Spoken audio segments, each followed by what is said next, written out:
Howdy, ladies and gentlemen. You know what's not hot? Doing 7 consecutive pods talking about opinions and stats. You know what is hot? Looking at your opponent's film and then doing a matchup preview position by position. So that's right. We're going to go position group by position group after we watch the film, and then we're going to decide which position group takes the cake on either side, Arkansas or A&M, and that's how we'll do the preview. So matchup battle coming up, coming your way. We're going to jump to the film real quick. Been waiting to do this for quite a while, but full disclosure, I am an armchair quarterback. Okay, I'm an armchair quarterback. So take everything you hear me say with a grain of salt. In fact, don't take it serious at all.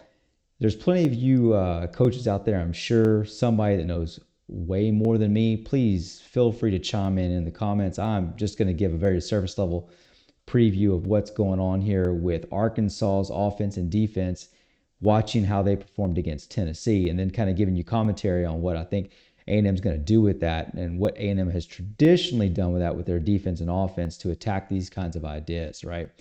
But along the way, I'm going to point out some things I think I've noticed by being able to slow this film down, rewatch it, and watch it again, and give you some ideas about, what we're up against. Kind of going to go to the eye test on this one to give an idea for a prediction on who's going to win this game, right? So let's jump into it. The first play, I'm calling alignment, okay?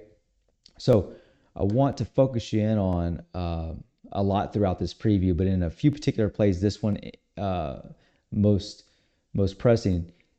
Look where the numbers are, okay? Look right down the middle of the hash, right down the center, and you've got essentially 3 guys on the top side of Tennessee's defense and 4 guys on the bottom. So Arkansas is going to bring a guy across, and of course Tennessee is going to adjust, and they're going to rotate, right? So at this point, you went from 4 guys being on the bottom side of the defense to 3. Great. I mean, those are good numbers. So you've got a 3-on-3 matchup. They're 1-on-1 on the bottom side of the line, except Arkansas is going to then pull a guard or 2 and run that direction. And as you could have guessed, I mean, based off of this very simple idea, you've got those kinds of numbers, which ended up being 5-on-3. You are going to get a massive gain, right? Because even if the other safety could come up and around, he's got so far to travel, and their defenders got to go through so much traffic just to even be able to make that play. It's almost guaranteed to make a big play. The trick is getting that situation when you want it. Okay, so you watch this number 4 run the ball. He's the first guy I want to point out to you. It's Washington. He ran for 131 yards on 19 carries against Tennessee. He did 6.9 yards on average. Now, Tennessee's not exactly lighting it up, but it's worth noting that's a pretty big total. That's a pretty big number that A&M's going to have to do a lot against. Tennessee's got the 59th best rush D. So, again, not lighting it up. Now, A&M's taken quite a few pieces of criticism on this. So, they've been able to actually be quite effective against the run as of recent. So whereas I might not be too concerned about this, I got to at least point it out because it is definitely one of the threats that Arkansas is going to bring to the table. Second play, I'm calling numbers and safety. So again, watch the numbers, watch where the safety is, all right? Now, you got all the numbers for Tennessee essentially at the bottom half of the field. I mean, and they're shading that way. Why not? Because you got 2 tight ends on the bottom half, right? You've almost got nobody covering the edge on the top side except you've got your safety.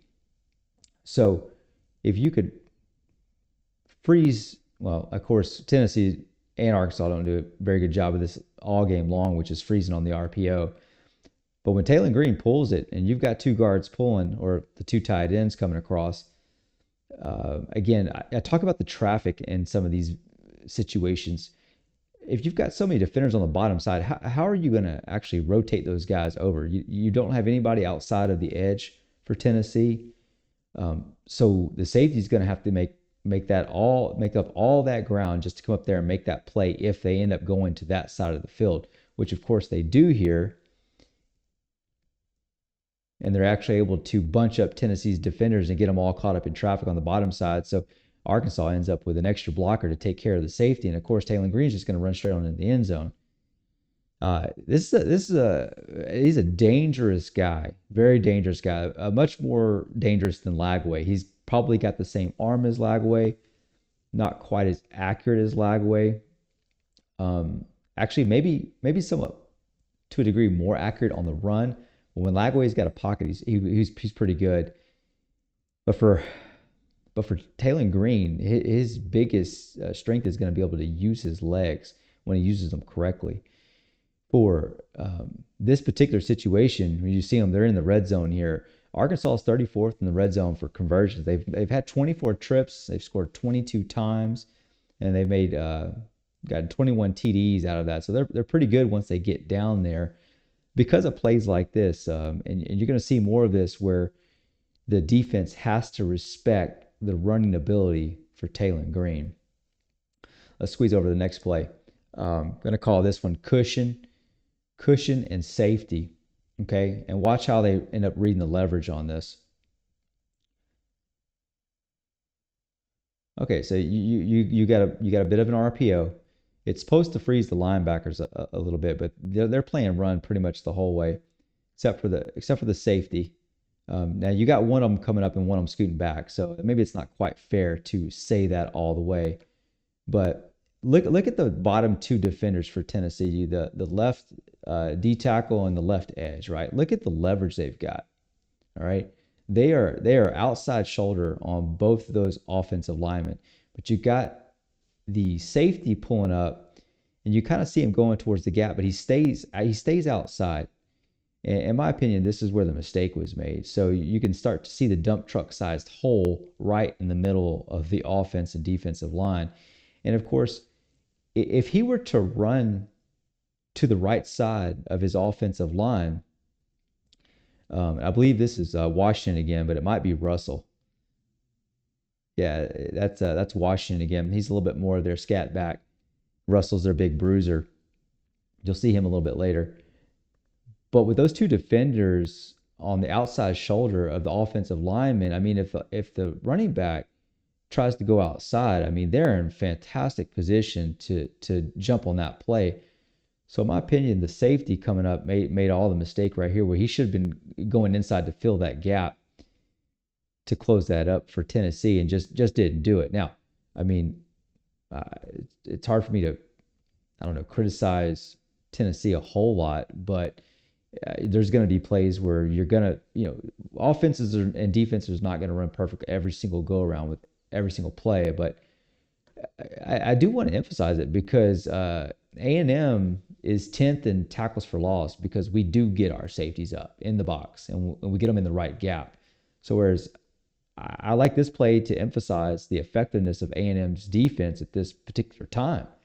We've constantly got somebody coming up into the box, and probably I would say even much sooner than the way this play is developing. So that safety's got a long ways to go just to get to where he needs to get. And I just think overall it puts him in a bad spot. Recognition is a big deal.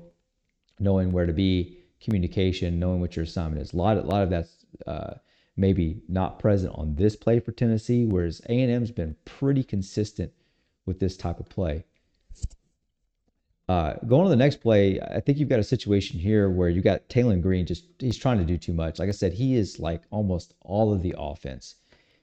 And you'll see these kinds of struggles throughout the game. I'm sure he'd like to get a lot of this back. He is their high rusher. 3 out of the 6 games he's led, and I think at least 2 of the 3 games where he's led, he's been over 100 yards. So this is going to be a big piece for them, a huge piece for them, Taylor Green and what he can do with this field. So let's watch this play.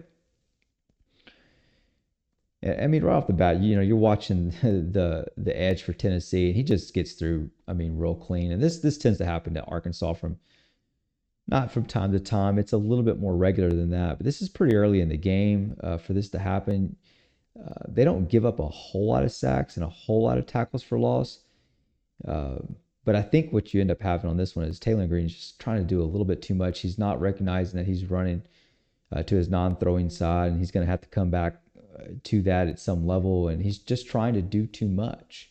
Um, I mean, he leads the SEC in total offense, and um, he only trails like four running backs. So I mean, if you take all that into consideration, you're kind of feeling like, hey man, like get outside and run this ball. But he's still trying. He's just trying to make a big play by trying to get the ball down the field with a pass. And I really think he's doing too much.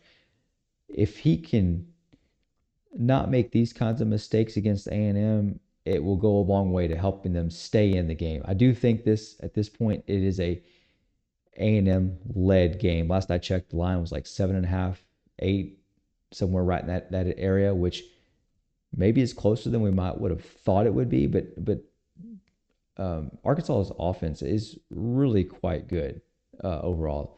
You'll see that later on where they're making a lot of these mistakes. They do keep this and they fire kind of one after another on Tennessee just to stay in the game. Next up is called Respect the RPO. So watch what Tennessee's got to deal with here. You see the two defenders coming up from the bottom side, right? And so they are almost both going to be focused on Taylor Green pulling the ball. And because of that, what ends up happening here, as best I can describe it, is Tennessee has to commit too many resources to this idea that Taylor Green is going to potentially pull the ball and go. And again, we're back here in the first quarter. We've only gone through about 9 minutes of the game, and so their current game plan is still in order, right? And I think this is exactly the right game plan, except for one point, which I'll make in just a second. But to make sure that you have accounted for Taylor Green when he's going to be running. And so you even have the strong side linebacker coming up and kind of playing outside leverage with this, and that leaves the weak side linebacker is the lone inside guy. You got two safeties playing 10 and 12 yards off, and one of them just on the full bell, which is fine if that's what you want to do, but the other guy is focused on getting to the flat, which is fine. I mean, that is probably his guy down here in the for that Tennessee defender. But what does that leave you? Look what's in the box. 1, 2, 3, 4, 5, 6, 7, if that's how you want to put it. But really the top guy is a DB, and his guy just leaves him, right? And he's going to go across the field. So that's a DB. He's not exactly in the box. There's really just 6 in the box. 3 linemen, maybe 1 standing up, and 2 linebackers, right? So they're going to have to commit 3 of those just to making sure that Taylor Green doesn't run the ball. And so when they do that, I mean, what you're left with like I mean, how many linemen is Arkansas got at that point? 1, 2, 3, 4, right there in the middle on 3 of their guys, right? That's maybe a 4-on-4 situation, but it's still, well, I'll say that, but again, the strong side linebacker, he's playing outside leverage, so it makes it easy to open up the hole where you got the other 3 guys trying to contain on the other side. And of course, that DB, he's just in no man's land on the far side because his guy came across in the first place. So he's completely out of the play. Okay, resources that were committed to this idea were just too much for Tennessee to handle. And of course, here you're going to get this big gain. Now, if I'm not mistaken, this is Russell on this play. So just watch this guy run one more time. This guy's like 240 pounds. So he's that's a big bruiser guy right there. Big bruiser guy. So let's go on to the next play. But I do want to mention, you know, from what I could tell, it didn't look like Tennessee was focused on putting a spy on Taylor Green. And I'm wondering whether or not this is going to be the better approach to this rather than trying to commit those types of resources to keeping him from pulling and running the ball. But, that's going to be a big task no matter what. I think we have some players and, some that can do it. Scooby, if he's up to it, up to playing, might be. He's probably got the most speed on the team from the linebacking standpoint, but I've been really impressed with Sanford. So he's a sure tackler as well. York has gotten so much better. And he's definitely got speed, but he's got more intuition than probably I would say speed being his strong suit. So just because he knows where the play's going and tends to understand exactly where they want what they want to do with the ball, he reacts really well to get to where he needs to be. But either way, I think it's going to be a big task. If you want to spy Taylor Green, you're going to have to make sure that you don't give up any explosive rush plays. Arkansas is fourth in explosive rush plays. So they got like 48 runs of 10 yards or more because Taylor Green is very, very difficult to deal with. So you want to spy him, make sure you do your job and do your job well. Okay. All right. Next play. This is just called, hey, where did he go? Says number three. Where did he go? Says number three. And I picked this play out for a number of reasons. Number three is this, excuse me, there we go. Sorry, slot receiver right here. And he's basically just going to run up on this linebacker and just do a complete whiff. And of course, Washington's just going to go over there, think he's got the edge, and then boom, the linebacker comes up and just saddles him. Um, yeah, I'd be pretty mad at number three as well.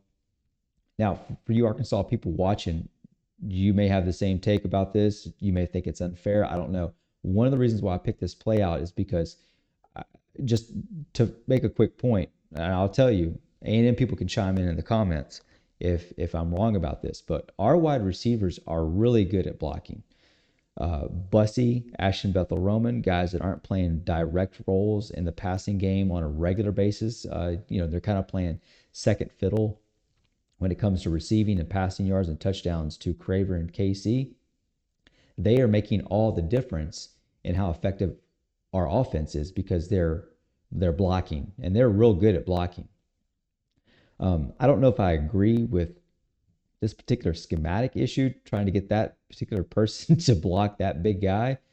But if you're also going to try and get that person to block York or Sanford, you got another thing coming. Okay. I am just going to, I'm putting that out there. I'm not trying to embellish or nothing. You can ask all the A&M people in the comments. Sanford, oh, wow. Am I going to say this? He's not our best linebacker, but my goodness, he is trying to be. Let's put it that way. He is trying to be. So this particular play, this would probably be bread and butter for us defending. Okay, so yeah, Arkansas allows just over 4 tackles for loss per game. Overall they're 21st, but when they play ranked opponents, they drop drastically to 80th. So you got you a number 12 team right here. And whereas they've been pretty good with tackles for loss, when it comes to ranked opponents, this is the kind of stuff that's happening. So, food for thought. Food for thought. All right, I put this one in there again. I think you just get into a situation where you're wanting too much. Taylor Green is, trying to keep them down. They're down 10 right here. And we have jumped to the fourth quarter at this point. If we hadn't quite before. But you're second and 21. And it feels like he wants to get the first down here. He's got a little something left, underneath. I think he'd get the 10 yards here and just move on about your business. And maybe you can get 10 more on the next play. But you come over here and you take a sack, and the next play up, you're going to be third and 31, right? And here is that exact play. And you have him run into his non-throw inside again, doing the exact same thing that happened before. He's just trying to get too much. In this particular situation, I would just say, like, man, you got all kinds of space out here in front of you. You even have a blocker. I don't think you're going to get 30, but you're good enough to where you're going to get yourself better field position on this. And that game, I don't know. It's just, this was Petrino's first game coaching or taking head coach. Back from Pittman being fired. Who knows how much all that had to do with any of this? It maybe is difficult to say, but if he just tucks it right here, he gets 15 or 20, right? Something like that. At least they, but you throw a pick, oh man. What else is there to say? So,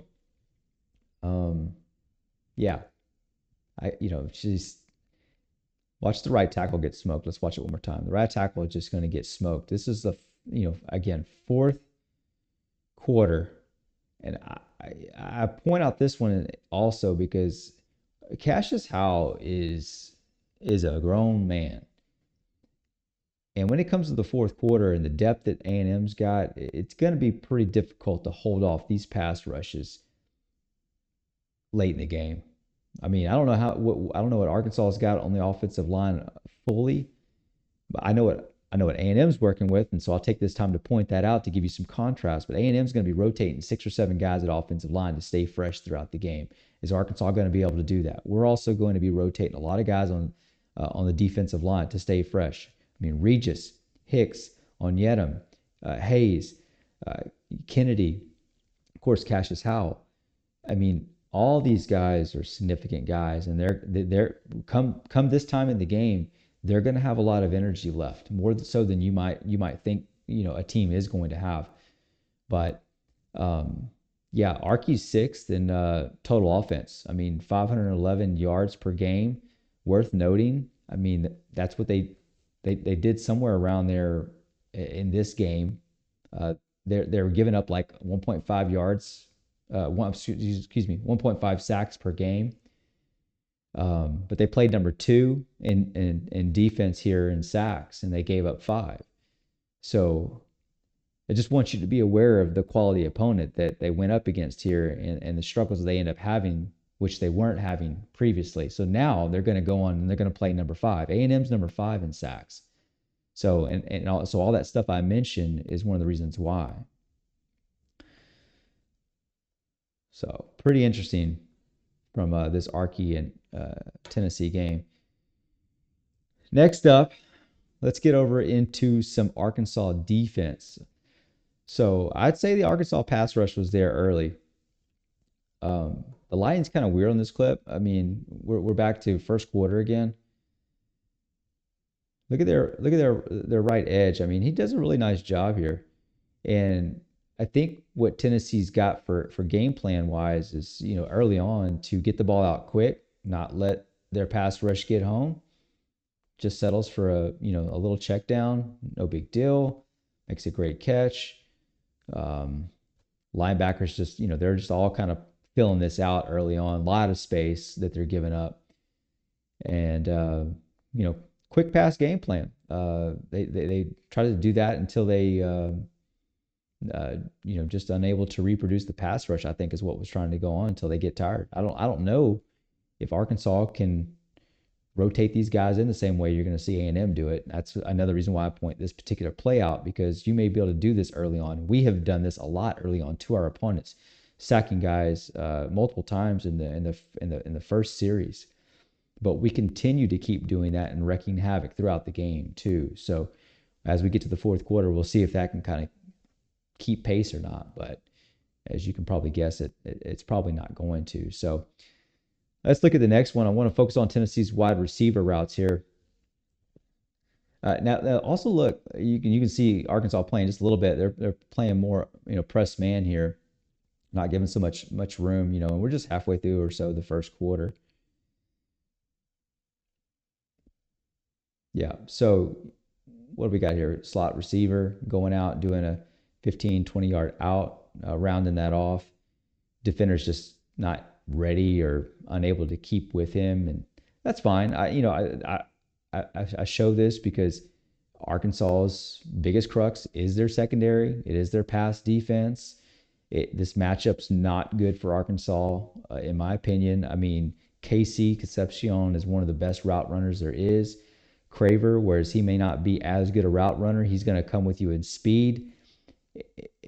I mean, so look at the top wide receiver. I mean, he's basically open for a 35, 40-yard touchdown pass if he keeps running that post route. And Marcel Reed has been able to hit this, whereas his deep ball has not been great. But whenever he kind of chunks it more on a rope, he's been pretty accurate. And I think that's just his type of throw right there. The 50 plus kind of bomb has not been his thing, although he completed his first one last game, right? So maybe he's coming along. But this is just something, a bread and butter play for A&M with these kinds of things. And if Arkansas is going to allow these kinds of things, I really do think we could be feasting on this, or especially early on as they're trying to fill us out. they're going to play much tighter than this on our wide receivers as I see it. So, um,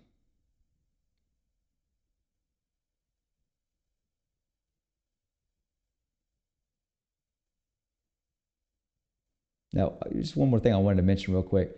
Look at how they snuck that running back through the line there. Do you see that? So they're gonna fake the RPO to him, right? Fake the handoff, and he just sneaks right through the middle, and he is just absolutely wide open. I mean, I'd love to see that from A&M with Ruben Owens or Morrow. That would be just amazing.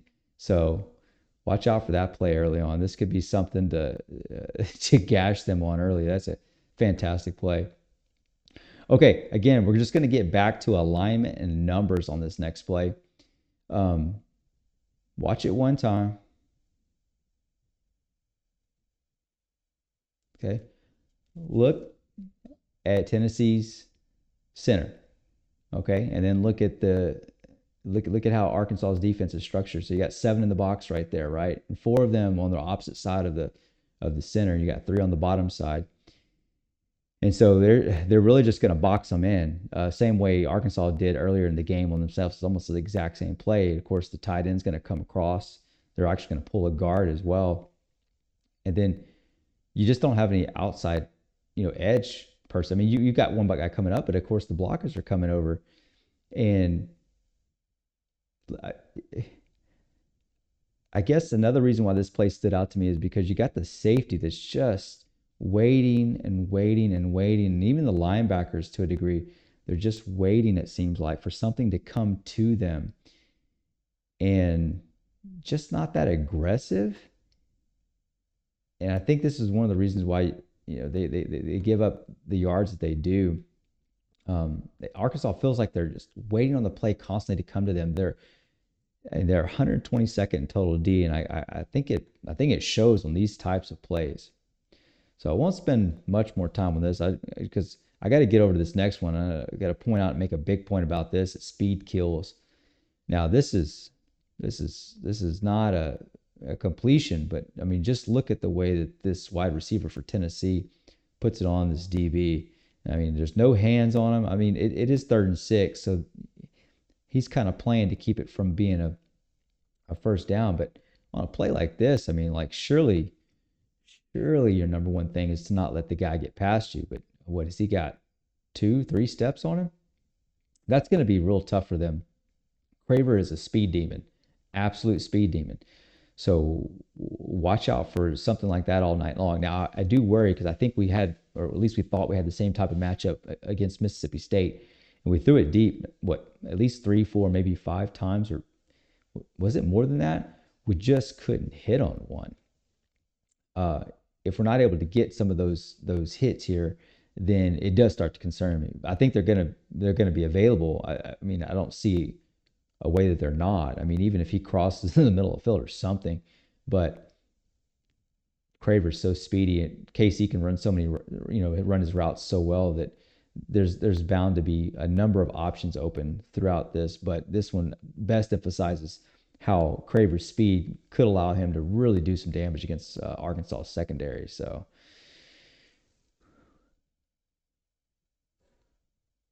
all right, check out Arkansas's D line here. We're back we're now in the 3rd quarter, and I mean,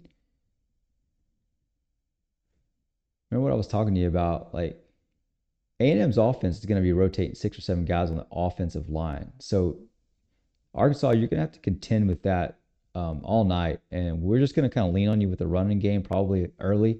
We'll take the shots down the field with our wide receivers, when we get the opportunity to. But as you see this, like it just looks like Arkansas has lost most of their physicality at this point. And as fresh legs as we're going to have, I think you're going to have a real difficult time trying to match this late in the game. We got 2 minutes left in the 3rd quarter here, getting ready to get into the 4th.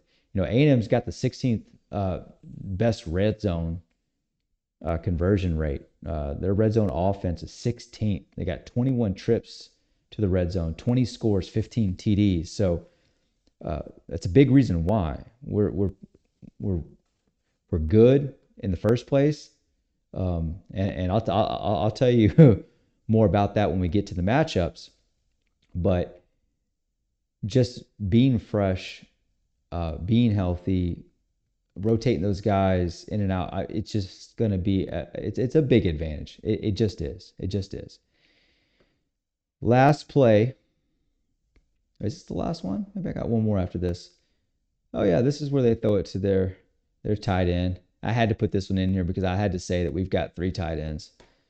And we've got a tight end extravaganza going on at A&M. You got Nyblack, you got Theo, you got Borschiker. I never know if I say that correctly. All of them can catch. All of them can block. All of them can run routes. Every one of them is dangerous. Okay, so if we get a matchup on your linebacker, we will take that all day. Now I'll tell you what worries me just a little bit on these types of plays. We've seen it just a couple times. Is Reed is not the tallest guy. He's had a little bit of proclivity to get some of these batted down when he's throwing across the offensive line, especially if he's not, back up off the line, 7 yards. So you look at this. You look at how far Aguilar is here, just 5 yards. I'm not sure what his height is. It might be a little bit better for him, but for Marcel Reed, being off, just another yard or two for this situation, just to give him a little bit of that extra clearance to get that ball out and not have the potential to get it batted, I think will be something to look out for. Last one is the huge bite on the RPO. Just look at the linebackers go. I mean, they just go for it all the way. But it's the right read. It is what it is. So let's move over to this. Here's what I want to show you now. Oh, I'm sorry, I gave you the wrong play. This was the bite on the RPO. They did the same thing with the tight end. Oh my gosh, what a play. Man, they completely went for it. I mean, it is the fourth quarter. I mean, you're wanting to shut down the run probably. It's 2nd and 9. Oh my goodness, the linebackers just come up and what a beautiful, beautiful seam that tight end has. Oh, I'd love to see Theo take that, right? So, and just, I mean, oh my gosh. I mean, talk about kind of smash mouth ball, just kind of, what do they got us in here? Like 12 personnel, but the tight ends are in the backfield. Oh, I love it. Great play by Tennessee. Put it in something like this for A&M. Love to see it. What I want to do for you right now, though, is I'm going to punt this over to Gator Nation Gator Nation football podcast. And he does a great job of kind of giving you an idea of what it is that A&M does on defense to kind of just really hit a home run on this. And then we will do a matchup breakdown. So watch what he does here. I couldn't explain it better myself, so I got to give this guy full credit. This just gives you an idea of how good A&M is on defense. Okay, I'm just going to play this full way through for you. Unlikely. 3rd down and 6 now. Florida still down 1 score, still trying to survive in this game. And one of the problems with not lining up earlier is that you're going to get into your action of your play, a little motion here, with just 3 seconds left on the play clock.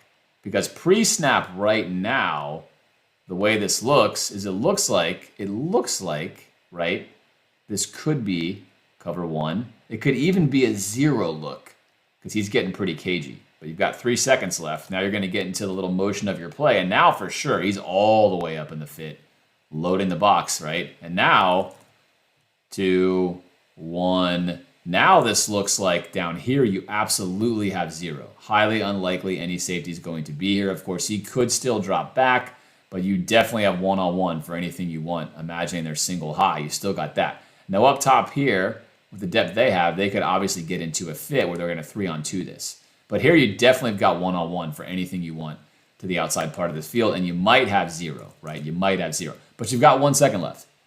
You got 1 second left. Doesn't really matter now they're showing this. You couldn't even communicate that if you wanted to. There's no way to get into this. Florida's just going to get this playoff as it is. And of course, it's going to be a handoff, which means that A&M was confident enough on 3rd down and 6 that Florida was likely to view this as a two-downer, as they did before, and they're going to go ahead and load this junk up, bring their safety into the box, keep eyes on here, go 3-on-2 here and 1-on-1 here. And again, that's Dallas. 1-on-1 the entire football Mm. field on 3rd down and 6. Felt They say, confident enough look, they want to to run the ball, and one-on-one we're going to make sure they Dallas. don't get it this time. Bringing up a 4th down and 6 for the Gators now. Whole fourth quarter left, only down one score. The defense has not allowed an actual point on their end for their own accounting since early in the second quarter.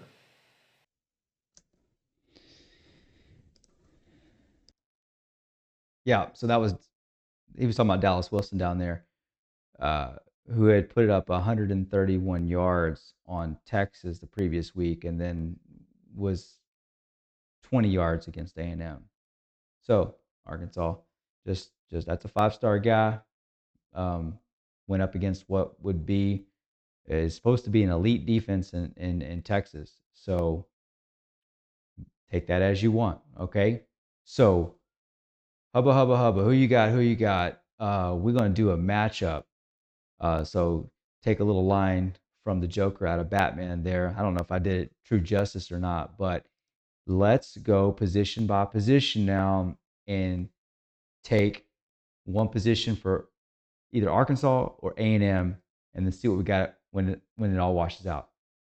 So, should we start off with quarterback? I think we start off with quarterback, right? Um, who you got? Who do you got? You got Marcel Reed. You got Taylor Green. Oh man, I'm the Aggie doing this whole thing, and remember I was out for a year, right? I was out for a year, and if you followed me for any amount of time, again, I thank you for being with me at this point. If you haven't, you know for good and well I don't ask for subs, so don't sub the channel. If anything you've had so far has been good, like, share with your buddy. Okay, this is the Aggie Central podcast. I'm your host, Central. I'm real bad at introducing myself at the beginning because I just like to get in here and talk ball.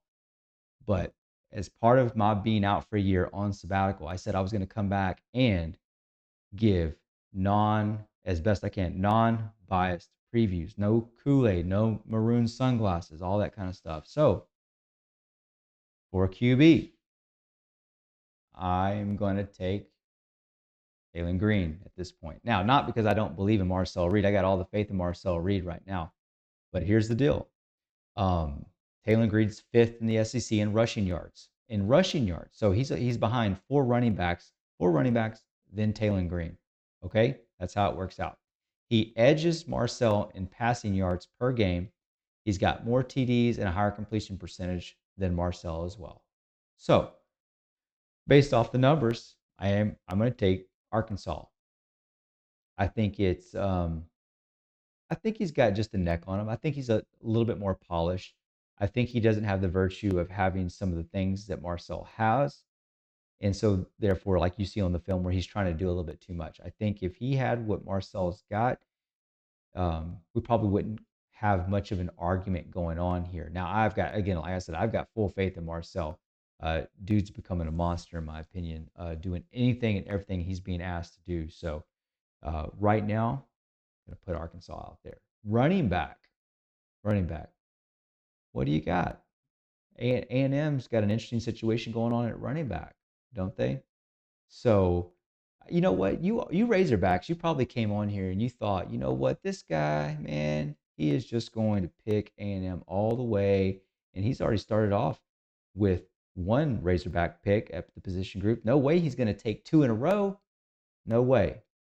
Well, I've got Arkansas running backs on this one as well. Matchup: A&M running backs versus Arkansas running backs. Going to take Arkansas running backs. Man, comments are going to blow me up for that one, right? I mean, they are going to be difficult. Okay, so here's the deal. You got Washington and Russell. They combine with Green. Green is part of the rushing attack, although he's not a part of the running back group.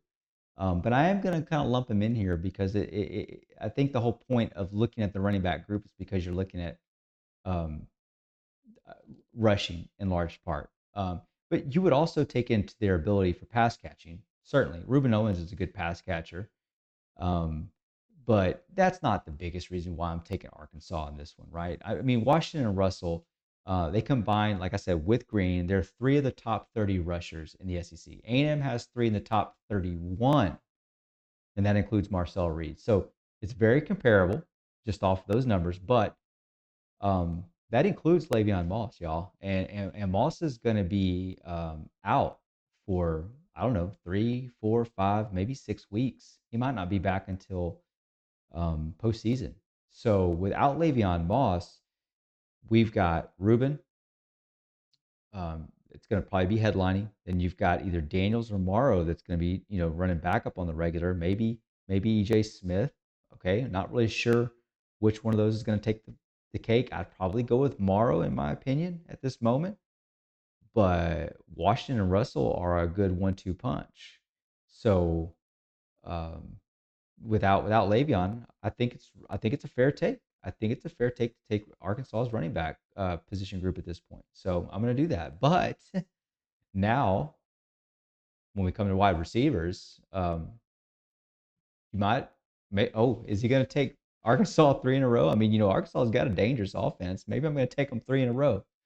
So let's just talk about a couple things first. Then Arkansas has six wide receivers in the top 50 of the SEC. Surprisingly, but A&M has Craver and KC. They're at one. Craver's one, and KC is fourth in the SEC. These numbers play out really well nationally as well. So if you just want to take the whole SEC situation out of this, that might give you a little bit better picture. But to emphasize in the conference, I mean, they're 1-4. That's going to be a tough cover. And as I've showed you the film, I think the bigger cover is going to be to cover Casey and Craver. We have a lot of confidence in what Des Ricks or Will Lee, Julian Humphrey, something like that can do from a cornerback position when going up like Omega Blake or something like that. Whereas Omega is, I mean, he's good. No denying that. But also consider we've got uh, three really good tight ends that are going to have to factor into the wide receiver group. Uh, Bussy, Ashton Bethel Roman. And I know Razorbacks, you probably don't know these names as well, but these are guys that pretty much have the same amount of potential as Casey and Craver. They're just a little less refined and polished, and aren't as seasoned at this point. But we have a pretty deep group at this point. So I've got A&M wide receivers. Okay. And I think you'll see this when we get to the game. A&M wide receivers. Head and shoulders, A&M wide receivers. Okay. O line. Um, Look, I don't have much to say here. You're gonna have to take this one up with PFF if you want something else on this. I got nothing for you.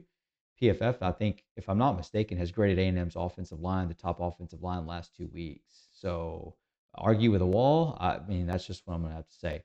Uh, I'm not saying the game's gonna play out like that fully, but as I've also informed you, how fresh we're able to take our offensive line, 6, 7 guys are easily able to play. A&M offensive line. That's what I got. So it's 2 for 2 on offensive position groups at this point. A two for A&M, two for Arkansas. Defensive line. A&M's Cassius Howell leads the SEC in sacks with 8, and that's 2.5 sacks ahead of any other person. Okay, so first off, there's that. A&M owns 4 of the top 30 sack leaders in the SEC to Arkansas's 2.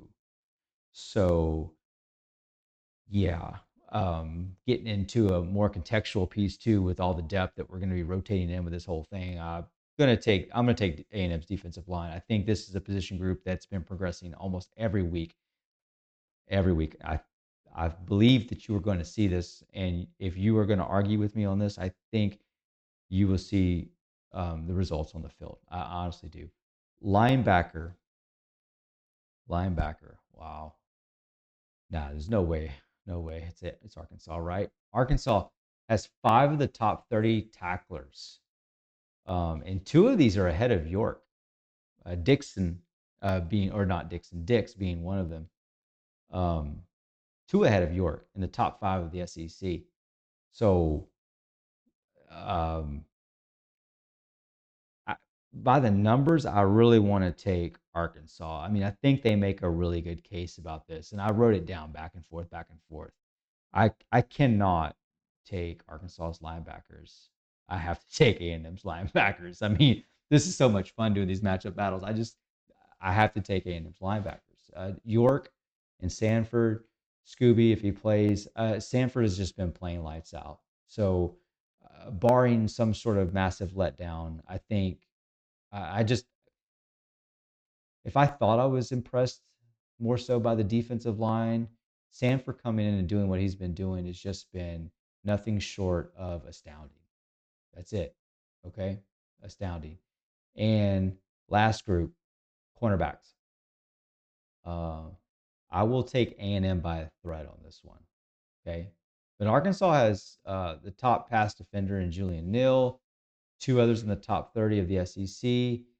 However, A&M doesn't have just you need to know A&M doesn't have any in the top 20. No defenders in the top 20 of the SEC. But we have five like in the top 50 or something. Five in the top 50 or 30, something like that. Arkansas has only got three. But no way, shape, or form I'm going to take Arkansas here. You heard what the guy said from Florida about us trusting our cornerbacks on big time wide receivers. So I mean, I'm going to be very interested to watch Des Ricks or Will Lee, depending on who they're going to put on Omega Blake. That's going to be a really great matchup, and I think Omega Blake he'll get a few, maybe early on, depending on how well Arkansas can protect uh, Taylor Green. But I think overall we've got a lot to work with. Whether I mean, if Des Ricks is struggling, Humphrey can come in. Will Lee can do the job as well. And somebody I haven't even mentioned yet, but one of the better players on our team is Tyreek Chappelle, and his slot receiver covering. He's our dime guy, and his ability to cover is just amazing. To be not to sell him short, it is. So that's what I got. I mean, what did I pick out of seven position groups? I got A&M in five and Arkansas in two. So that's pretty handy. I like that. Of course I do. I wear maroon though, right? So we'll see. We got to still play this game, y'all. Arkansas is a dangerous team. It's one I've had circle. I mean, you should circle this game every year, but I've had circled for a long time because I think Taylor Green is so good. And if he has the weapons and the time, he can definitely do some stuff. And if we get into a shootout here where we're trying to, keep pace. Maybe they get a few stops on defense, and this turns into something. It absolutely could. So, our, what our defense can do versus them is going to be key. So, I think we'll wear them out in the end. I do have A&M winning this game. So, what's my score prediction? I've underestimated A&M the last, I think, 2 weeks. So I'm going to do my best not to do that this week.